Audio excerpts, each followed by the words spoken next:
oui, eh bien, dans les années 68, c'est Jean Dubuisson et Perrier qui ont été chargés de l'édification de cette grande bâtisse. Et c'est d'emblée Dubuisson et Perrier qui ont voulu faire une grande boîte fermée à l'intérieur de laquelle pourrait se développer l'exposition.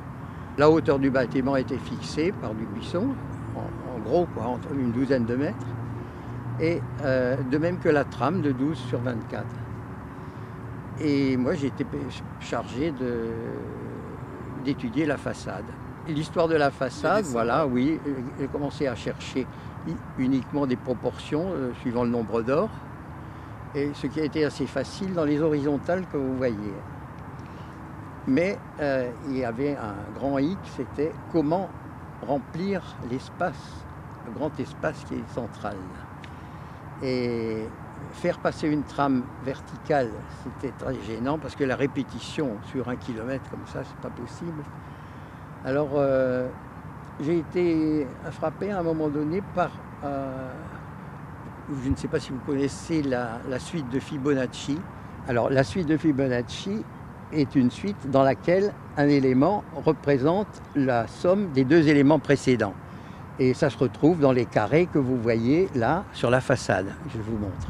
Et finalement, c'est avec cet élément de base que j'ai composé toute la façade en plaçant ces éléments de suite d'une façon ou d'une autre. Alors, pour le moment, ça donnait simplement un quadrillage.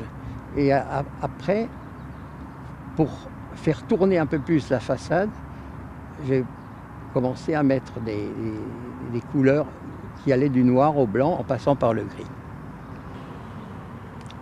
C'est comme ça qu'on a commencé à dessiner une façade qui faisait 13 mètres de long, qu'on est allé montrer à M. Dubuisson, qui a trouvé bien tout de suite, là, il a approuvé, et il a dit quand même, pour qu'on ne vienne pas nous reprocher de faire du trompe-l'œil, on va le mettre à l'envers. C'est-à-dire que le noir qui était dessous avant, on était retourné et mis en haut.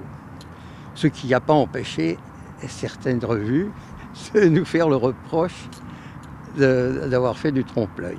Ah oui, on a fait le tour du monde, on a vu les foires de New York, de Hambourg, on a vu l'ensemble. Et c'est ça qui, d'ailleurs, a décidé Dubuisson et Perrier à concevoir un bâtiment très fermé.